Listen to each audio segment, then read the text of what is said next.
है ना जी। वो भी किसी न किसी राग को ही पोषित करने के लिए। और वो राग हर आदमी का, हर एज का और हर का डिफरेंट डिफरेंट हो सकता है। हम्म। कुछ भी हो सकता है। हाँ हाँ। हमें लग रहा है कि अनुराग है, नहीं वो ये देखना है कि अपने से, अपने स्वामी से अनुराग है कि नहीं। हम्म। बस वही है। बाकी राग तो कितने तरह के हो सकते हैं। हमें दिख रहा है कि इसका इसमें राग नहीं, इसमें राग नहीं, लेकिन और पता नहीं कहाँ का राग हो सकता है उसका। हाँ, जैसे मान लीजिए फॉर एग्जाम्पल अर्थार्थी जो उपासना है आर्त अर्थार्थी, ये लगता है कि भगवान से प्रेम हो रहा है, अनुराग कर रहे हैं, है ना। लेकिन कहना मतलब यथार्थ में वो भगवान से अनुराग नहीं होता है, वो किसी विशेष से ही राग होता है। मान लीजिए पैसे का अभाव है तो वो रात दिन माला करता है, ये करता है, बहुत सुबह जल्दी उठ के मंदिर जाता है, ये करता है, गुरु जी के पास जाता है। हाँ तो वो देखो, वही वही देख लो। तो वो राग किसी कर, राग को ही पोषित करने के लिए ही हाँ, अनुराग का है वो हो रहा है। तो वो कहना मतलब है कि वो फिर अनुराग नहीं है, वो राग ही है। राग ही है वो। हम्म। हाँ हाँ। हाँ, भाई अनुराग का तो सिंपल है कि आपको सिर्फ ईश्वर के अलावा और किसी चीज में कोई रुचि होनी नहीं चाहिए, चाहे वो कोई भी हो। जी। कोई भी स्थिति हो, कोई भी आपकी कुछ भी हो सकता है। बच्चा हो सकता है, बीवी हो सकती है, मकान, दुकान, बिजनेस, पैसा, जी। लोकेशन, नाम, कुछ भी। जी। आपको सिर्फ ईश्वर ईश्वर दिखाई देना चाहिए। जी। वो जी। है अनुराग। जी। जी। बाकी तो और हम ईश्वर का, आज ईश्वर का नाम भी ले रहे हैं, भजन भी कर रहे हैं, तो किसी राग को ही पूरा करने के लिए उसके पीछे वो कहीं हिडन एजेंडा हमारा अभी भी वही चल रहा है। मैं तो ये कहता हूँ अभी भी मेरा स्वास्थ्य ठीक हो जाए, मेरा ये ठीक हो जाए, मेरा अच्छा बच्चा पढ़ जाए, बच्चे की बुद्धि तेज हो जाए, ये सब राग ही है। जी। ये सब होगा होगा, बिल्कुल छोड़ो बिल्कुल उसको, बिल्कुल। आप लगो इधर।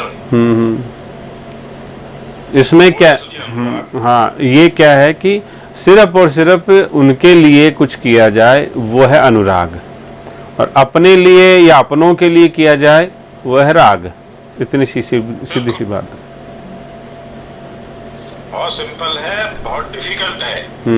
और डिफिकल्ट नहीं है। अगर आपने अनुराग, सच्चा अनुराग हो गया तो कोई बिल्कुल डिफिकल्ट नहीं है। लेकिन हाँ, एक्टिंग नहीं चलेगी इसमें बिल्कुल। नहीं, डिफिकल्ट इस तरह से नहीं होगा जब हमने सारे क्रम देखे ना।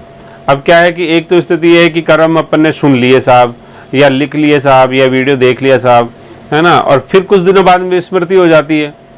लेकिन क्या है, उसको एकदम रिफ्रेश रखें, रिफ्रेश रख करके डेली अपने, जैसे रूटीन प्रैक्टिस में एक विद्यार्थी अध्ययन करता है तो ध्यान रखता है कि हाँ यहाँ ये सावधानी, ये सावधानी, ऐसे ये, तो वो सब चीज़ें जीवन, भाई हम जो भी चर्चा कर रहे हैं या जो भी हम आज तक किए हैं चर्चा, वो आपके रोजाना के जीवन में काम आने वाली चर्चाएं हैं। आप अपने रोजाना के जीवन को देख लो कि कहाँ कहाँ इसमें क्या क्या चीज़ें काम आ रही है, क्या क्या नहीं आ रही है। तो वो चीज़ आप, वो जो बातें हैं या वो जो सिद्धांत हैं, उनको अपनी रूटीन लाइफ में आप टेस्टिंग करके देखो तो आपको पता लगेगा साहब यथार्थ में है क्या स्थिति। और नहीं प्रैक्टिकली उसको करोगे, प्रयोग नहीं करोगे हैं, तो आप एक दिन भूल जाओगे। मान लीजिए साइकिल चलाना सीख गए और 10 साल बाद में फिर चला ही नहीं, तो हो सकता है कॉन्फिडेंस नहीं आए और भूल ही गए आप एक तरह से। तो वो एक अभ्यास होना चाहिए, कहना मतलब है हर चीज़ का। इसको हमारे वाले उदाहरण से पेट करके बताओ ना शिव गुरु जी। जैसे हमने, हमारे अंदर लड्डू खाने का राग है, अब वो राग जो है उसको कैसे ठाकुर जी में बदल जाए, कि वो किस तरीके से उसको मोड़ा जाए कि वो जो है वो वहां पर मतलब उधर अनुराग में बदल जाए। जैसे वो तो आपने बदल दिया ना छोड़ करके, भाई लड्डू मेरे ठाकुर को प्रिय नहीं इसलिए मैंने छोड़ दिए। अच्छा। जैसे अब ये जाजू जी क्या पूछना चाह रहे हैं कि लड्डू खाने की स्वीकृति अनुराग में कैसे मिले, कि भाई ठाकुर जी को बहुत प्रिय है, मोदक तो प्रिय है उनको, तो उनको प्रिय इसलिए मैं खा रहा हूं। समझ रहे बिहार सिंह जी, कि भाई उनको प्रिय इसलिए मैं लड्डू खा रहा हूं, भाई इसमें क्या दिक्कत है। और भगवान को तो मोदक प्रिय है, मीठा तो बहुत प्रिय है उनको।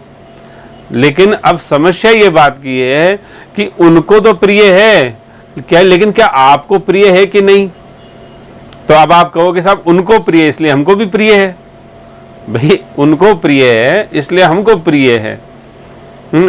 लेकिन कहने का मतलब है वो तो लड्डू के बिना भी रह सकते हैं, किसी चीज, हर चीज के बिना रह सकते हैं, भूखे प्यासे नंगे कैसे भी रह सकते हैं। तो क्या फिर आप भी लड्डू के बिना रह सकते हो? तो देखो तो सही टेस्ट करके कि ठाकुर जी जब लड्डू के बिना रह सकते हैं तो क्या मैं भी रह सकता हूँ क्या। कदाचित उन्होंने ये कह दिया कि लड्डू नहीं खाना भाई अब हमको, तो कहीं हम उनके संग तो बैठे हैं और हमारा चित्त लड्डू में ही घूम रहा हो कहीं। तो उस प्रैक्टिस को भी तो कर लिया जाए हमारे। राधे राधे।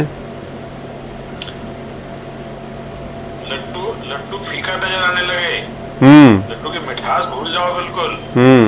लड्डू लगे इसमें मिठास है ही नहीं, और खाली आपको ईश्वर दिखाई दे, तो समझो कि लड्डू का आपका भाव गया और आपका जो अनुराग है वो उधर ही है, और मन में मिठास घूम रही है और नहीं खा रहे हो मत खाओ बेशक, लेकिन मन में जब तक उसकी है ना वो ललक, आप सदा मत खाओ, लेकिन जब तक ललक बनी रहेगी तो वो राग ही है, कभी मत खाओ आप। लेकिन वो ललक भी चली जानी चाहिए, वो ललक ले जानी चाहिए उधर। तो ये इसका मेरे हिसाब से तो जी। अब इसको और थोड़ा सा सामान्य अर्थों में समझो। मान लो आपके पास 100 रुपया है और 100 रुपया आपको मान लीजिए ठाकुर जी के कुछ श्रृंगार आदि लाने हैं, करने हैं कुछ उनके लिए। अब आपने क्या किया कि यार 100 रुपये में से 80 रुपये में तो ले लेते हैं उनके लिए सामान सामग्री, और 20 रुपये का लड्डू ले लेते हैं, भोग लगा के पा लेंगे अपन। तो कहना मतलब एक स्थिति तो ये है, और एक ये है कि नहीं थोड़ा क्वालिटी बढ़िया लाएंगे, चलो कोई बात नहीं है, 100 रुपये हैं, 100 के 100 अपन वही लेके आएंगे सामान, और तो वो 100 के 100 वो ले आता है। तो यदि लड्डुओं में हमारी आसक्ति बनी रही और राग बना रहा तो एक ना एक दिन हम सेवा से समझौता कर लेंगे। तो इसलिए किसी भी तरह से समझ करके वो हम उनका समझ करके उनके लिए छोड़ दें तो बढ़िया ही है।